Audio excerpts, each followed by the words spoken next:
kabar gembira dari Tuhan Yesus buat kita semua. Seperti tema yang sudah dibagikan, menemukan sumber kehidupan. Haleluya. Kekasih Tuhan, mari kita buka kitab kita di dalam Mazmur 16 ayatnya yang ke-11. Engkau memberitahukan kepadaku jalan kehidupan, di hadapanmu ada sukacita berlimpah-limpah, di tangan kananmu ada nikmat senantiasa. Haleluya. Tema hari ini adalah menemukan sumber kehidupan. Bukan berarti kita belum hidup, ya. Kita semua sudah hidup, tapi terkadang kehidupan kita masih belum menemukan dari mana sumber kehidupan kita, ya. Jadi hari ini Mazmur Daud mau menceritakan kepada kita dari mana kita harus mendapatkan sumber kehidupan itu di dalam Mazmur 16 ayat 11. Dan yang saya mau kutip di sini adalah ada nikmat senantiasa. Ya, nikmat itu berarti sesuatu yang indah. Kita tidak pernah menikmati sesuatu yang tidak enak, sesuatu yang tidak indah, sesuatu yang biasa-biasa saja. Amin.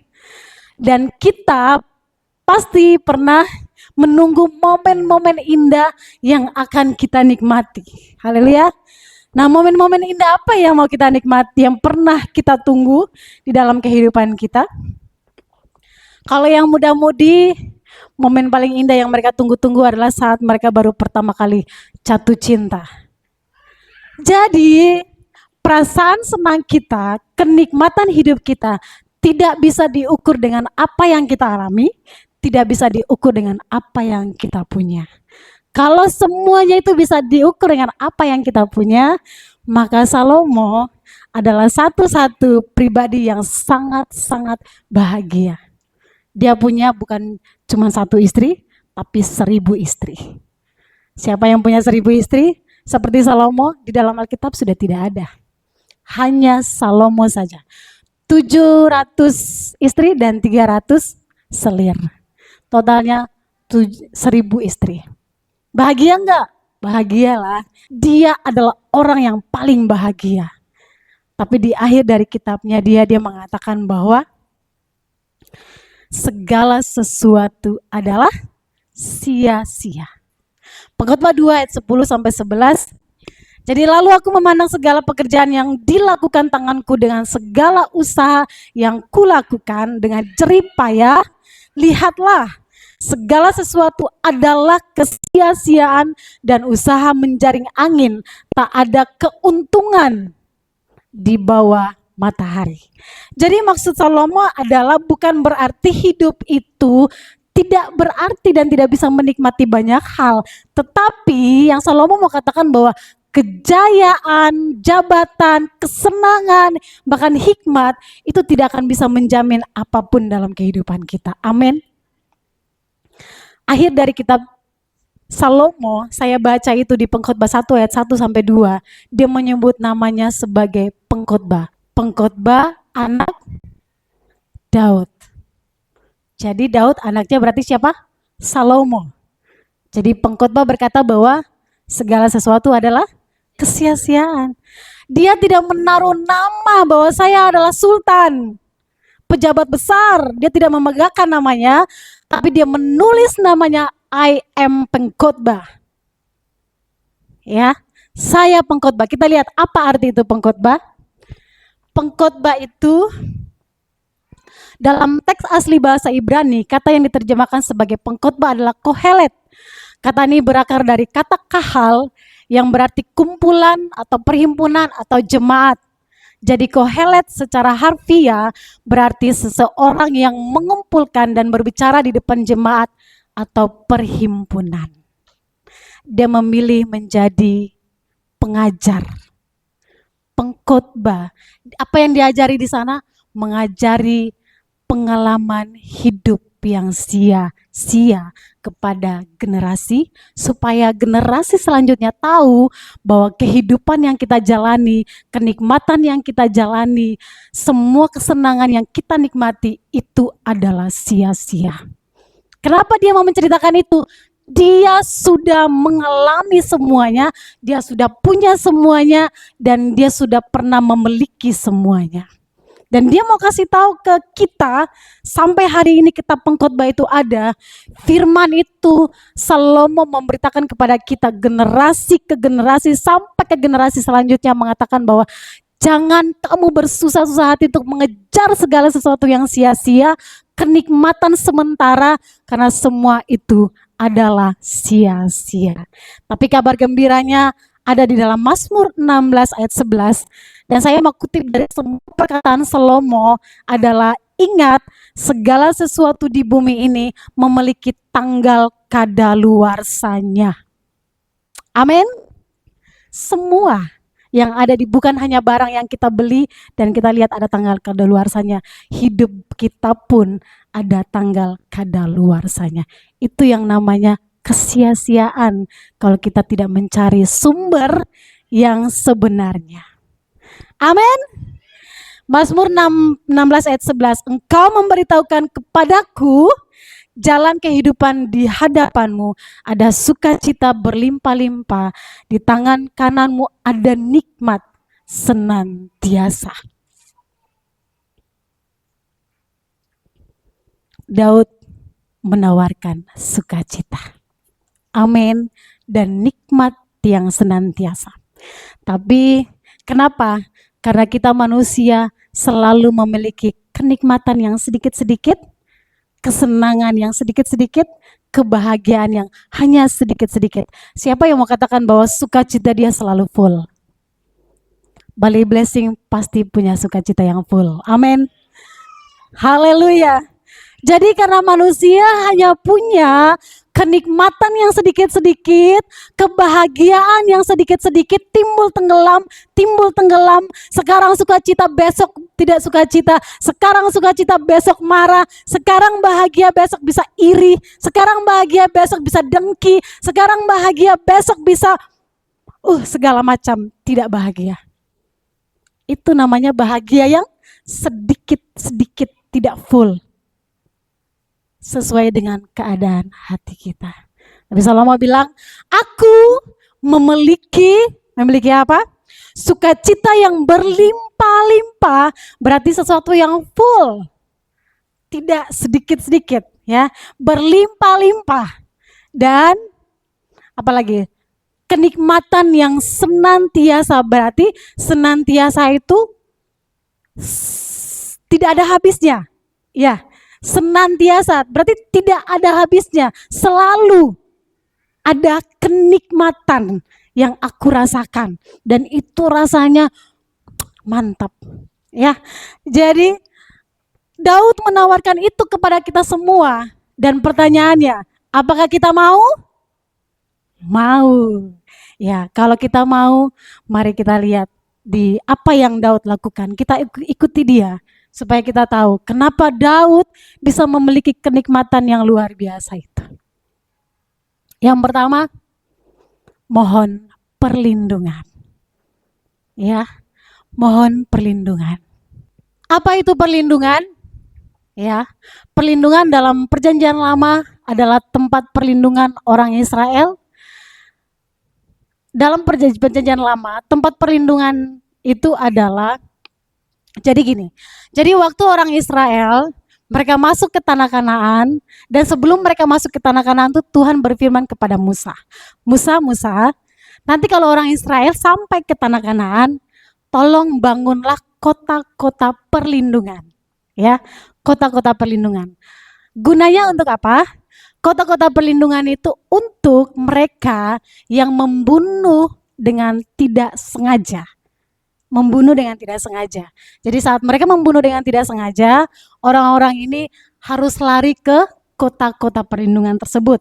Untuk apa? Untuk melindungi diri dari amarah keluarganya mungkin, atau amarah dari orang-orang yang nanti akan menghukum mereka, untuk mencari keadilan. Karena dia telah membunuh, tapi dia membunuh dengan tidak sengaja. Jadi Tuhan menetapkan kepada Musa, kalau orang Israel telah sampai kepada tanah Kanaan, berfirmanlah, suruhlah mereka untuk membangun kota-kota perlindungan. Jadi sebelum orang Israel sampai ke tanah Kanaan, kota perlindungan itu sudah Tuhan tawarkan kepada Musa untuk mereka memiliki namanya kota perlindungan.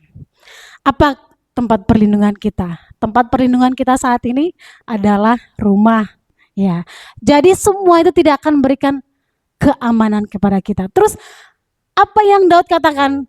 Daud memohon kepada Tuhan, tolong jagalah aku sebab padamu aku berlindung. Daud yakin bahwa Tuhanlah tempat perlindungannya, tempat persembunyiannya yang aman, dan kubu pertahanannya. Dan tidak ada satupun yang bisa menembus kubu pertahanan itu. Daud meminta tolong karena dia sedang di dalam kesesakan. Dia tahu sumber kehidupan itu siapa, dia tahu siapa yang bisa melindungi dia tahu siapa yang akan bisa menolong dia, yaitu dia, Raja di atas segala raja. Sehingga dia berteriak minta tolong, Tuhan, jagalah aku, cover aku Tuhan. Ya, karena saat engkau mengcover aku, maka tidak ada satupun yang bisa menembus kubu pertahananku. Haleluya. Kubu pertahanan orang Israel adalah kota-kota perlindungan. Dan kubu pertahanan kita, gereja Tuhan, adalah kubu pertahanan anugerah Tuhan.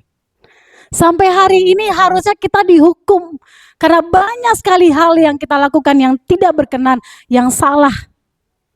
Tetapi Tuhan menyediakan kubu pertahanan, layaknya Tuhan berikan kubu pertahanan kepada orang Israel. Tuhan pun berikan kita kubu pertahanan, yaitu anugerah. Ya. Jadi setiap hari walaupun kita lakukan kesalahan, kalau orang Israel itu lakukan kesalahan kalau sengaja. Tidak sengaja maksudnya. Kalau tidak sengaja mereka buat kesalahan baru lari ke sana. Tapi kita, kubu pertahanan kita lebih kuat. Siapa yang kasih kubu pertahanan itu? Yesus Kristus. Dia kasih kubu pertahanan itu kepada kita supaya kita walaupun masih berdosa, kubu pertahanan itu, perlindungan itu, kasih karunia itu masih menaungi kita sehingga kita tidak mati dalam sesaat. Kita tidak diserang, kita tidak dibikin babak belur, tapi kita masih bisa diberkati, kita masih bisa bernyanyi hosana dan lain sebagainya, kita masih bisa melakukan A, B, C, menikmati semua hidup kita walaupun kita berdosa. Kenapa? Jangan bangga kalau kita tuh kuat sendiri. Aku punya semuanya karena punyaku. Bukan, itu adalah kubu pertahanan Tuhan yang sudah Tuhan lakukan di kayu salib untuk penyediaan kubu buat setiap kita. Masing-masing punya itu dalam kehidupan kita. Amin. Itu kubu pertahanan.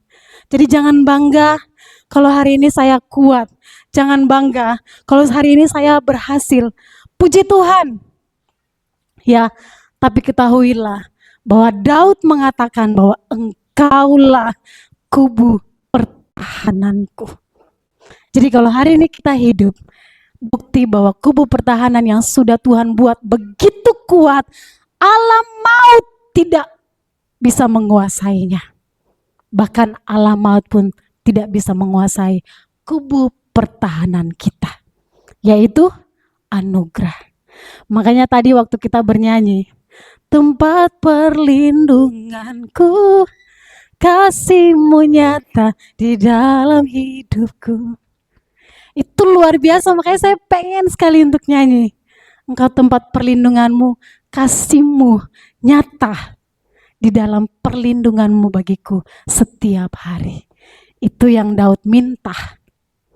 Jadi yang pertama supaya Daud tetap hidup adalah mohon perlindungan atau tugu pertahanan.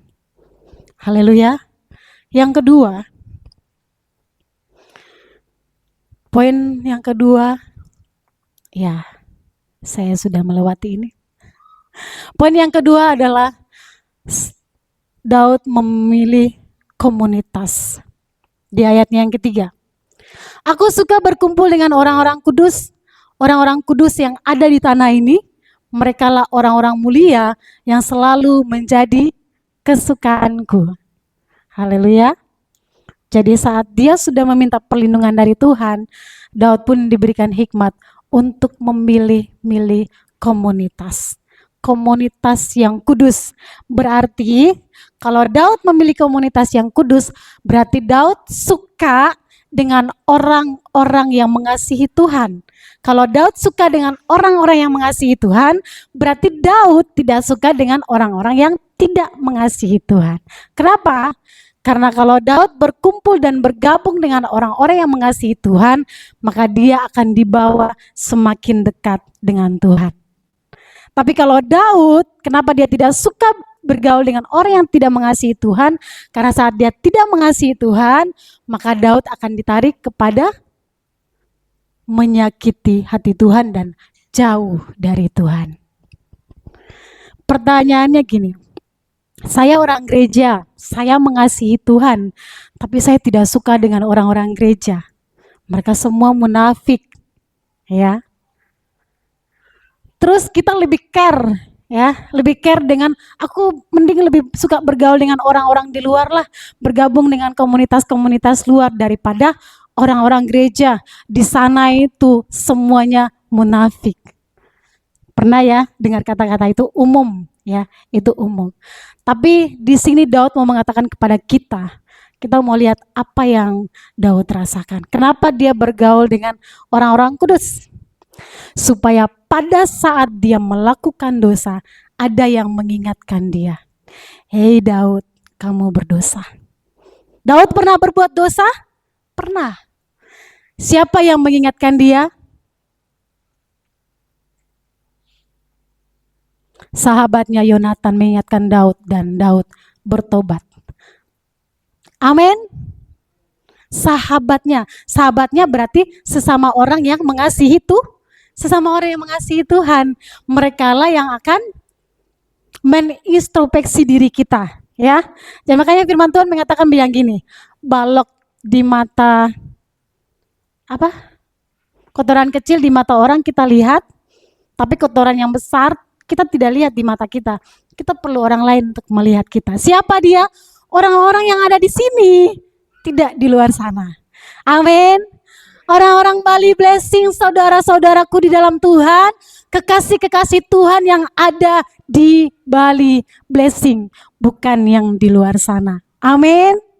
Ya, jadi karena Daud berkumpul dengan orang-orang kudus, dia juga diberikan kemampuan untuk tidak menyakiti Saul. Jadi kita tidak bisa memilih di dalam gereja ini, seperti yang tadi saya bilang, orang-orang gereja itu munafik. Ya, semua orang-orang gereja itu tidak ada yang benar, semuanya masih berdosa. Dan kita yang mengatakan bahwa orang gereja itu munafik pun kita masih berdosa, betul? Amin. Ya, jadi kalau kata-kata itu terlontarkan, kata-kata dari orang itu pun orang itu masih berdosa, dia bukan orang yang benar. Jadi kita semua yang di tempat ini masih orang-orang berdosa. Jadi kalaupun dia adalah anak-anak yang mengasihi Tuhan, kalaupun kita tahu bahwa hidupnya tidak selaras, tidak sejalan dengan kebenaran firman Tuhan, asal dia mengatakan bahwa dia mengasihi Tuhan, jangan sampai kita menyakiti orang yang sudah mengasihi Tuhan. Kemampuan untuk melakukan itu tuh Daud dapat dari siapa? Dapat dari Tuhan. Jadi kita berhadapan dengan orang yang toksik, itu akan melatih kita untuk apa? Lebih sabar, mengasah kita. Harusnya kita marah, tapi kita tidak memilih marah. Daud harusnya bisa membunuh karena dia sudah sangat dekat dan Saul tidur. Bisa.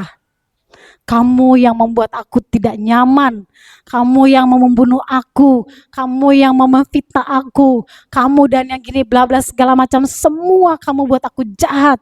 Kamu juga yang mau membuat aku binasa. Ya, bisa. Bisa sekali untuk membalaskan dendam kepada Saul, bisa. Tetapi karena dia mengasihi Tuhan, melalui orang-orang tersebut, dia belajar untuk sabar. Sabar itu dari mana? Dari roh Tuhan, bukan dari roh Daud. Amin. Bagian yang ketiga yang mau kita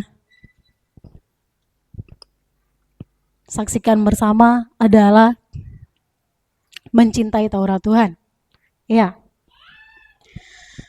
Jadi kenapa Daud bisa menjadikan Tuhan sebagai kubu pertahanan dan perlindungan, juga hikmat bagi Daud, itu karena Daud sangat menyukai nasihat Tuhan.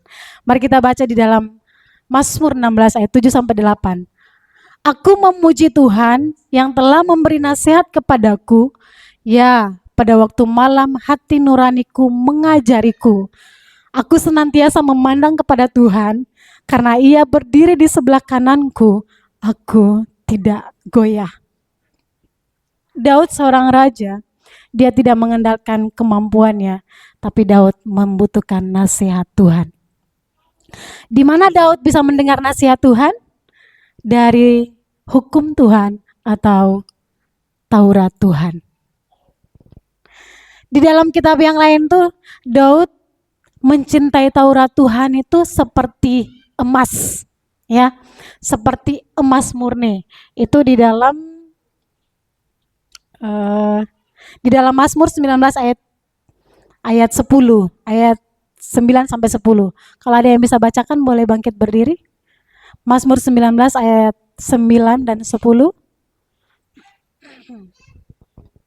Kenapa Daud bisa mencintai Taurat Tuhan? Ya. Suci. Ya. Ya. Ya. Ya. Ya. Ya.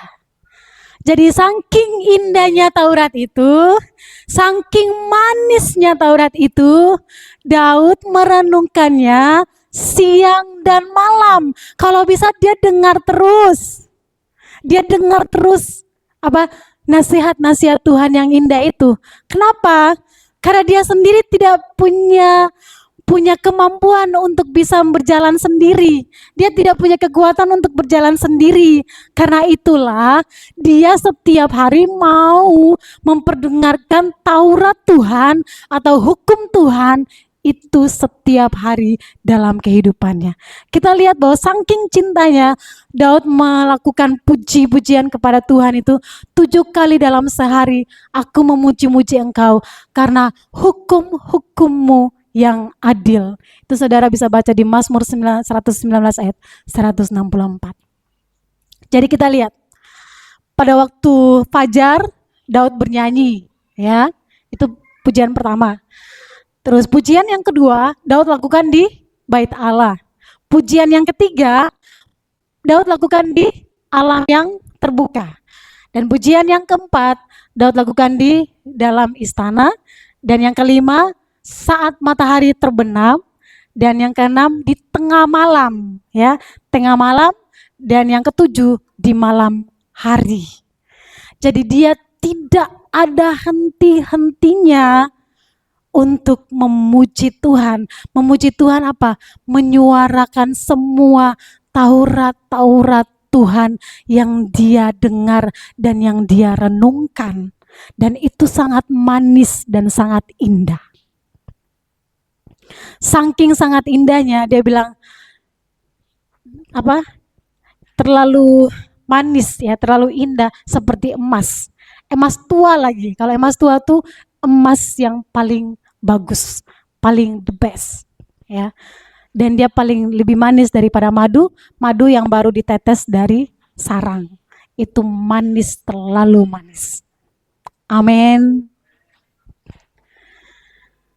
Sebegitunya Daud mencintai Tuhan, mencintai Taurat Tuhan, sampai dia memuji dan memuliakan nama Tuhan setiap saat. Kita bernyanyi di sini saja kadang kurang maksimal, ya. Saya tuh malu, ya.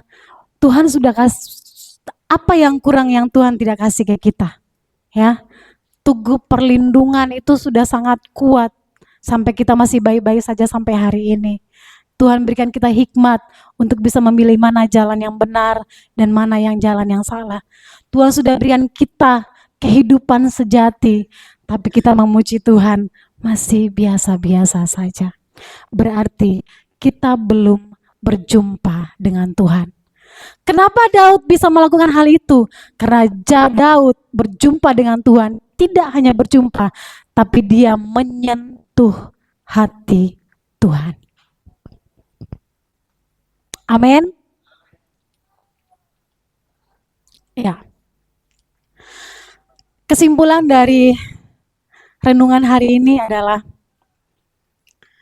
saya baru tahu setelah mendapatkan ayat ini, saya baru tahu bahwa pasal ini adalah salah satu pasal terbaik dari Mazmur Daud. Ya. Pasal ini adalah salah satu pasal terbaik dari Mazmur Daud karena dikatakan miktam, miktam dari Daud. Saya penasaran, kepo apa itu miktam dari Daud, ya. Ternyata miktam itu artinya sesuatu yang sangat berharga atau emas. Kalau itu nyanyian pujian yang terbaik, berarti kalau itu nyanyian pujian, berarti itu nyanyian pujian yang terbaik.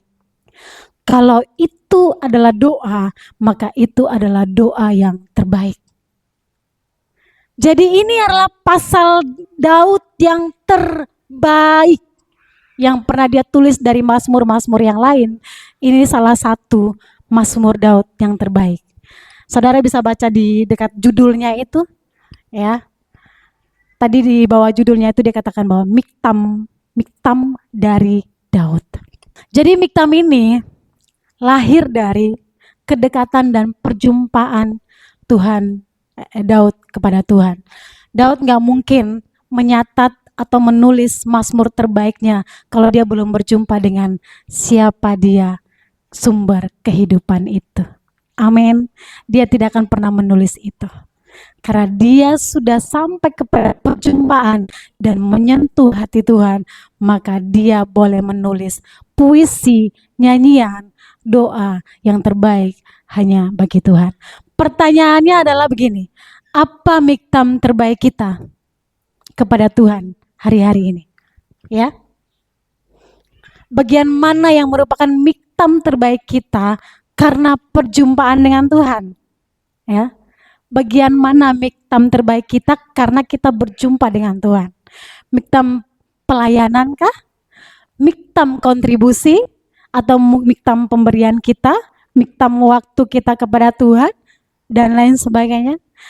Tetapi wajarlah kalau kita belum memiliki miktam dalam kehidupan kita karena kita belum berjumpa dengan Tuhan dan menyentuh hati Tuhan.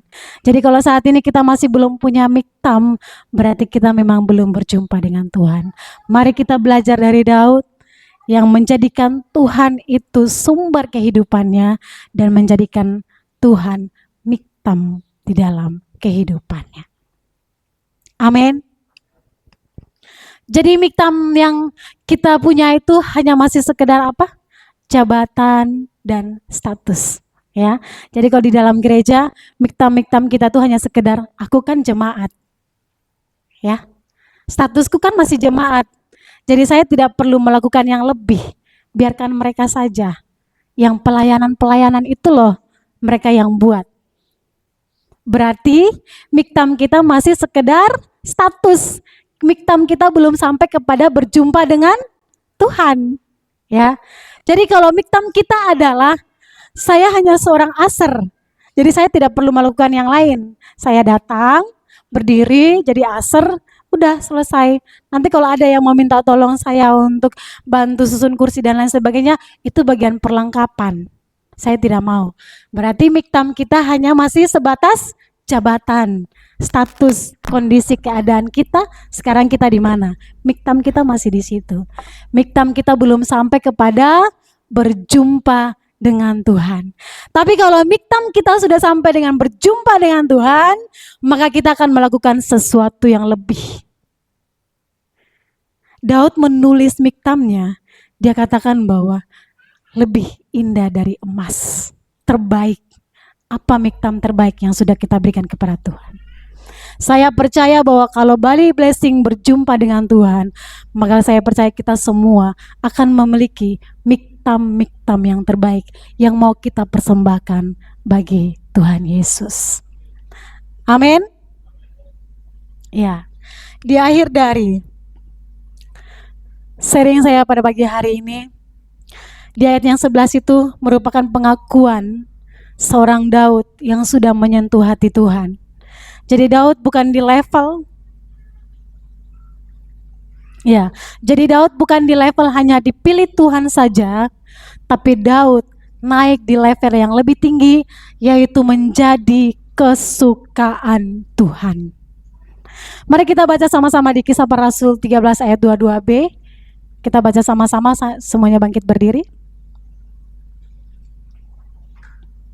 1, 2, 3.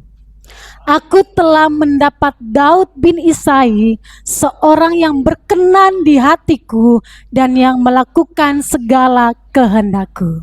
Amin.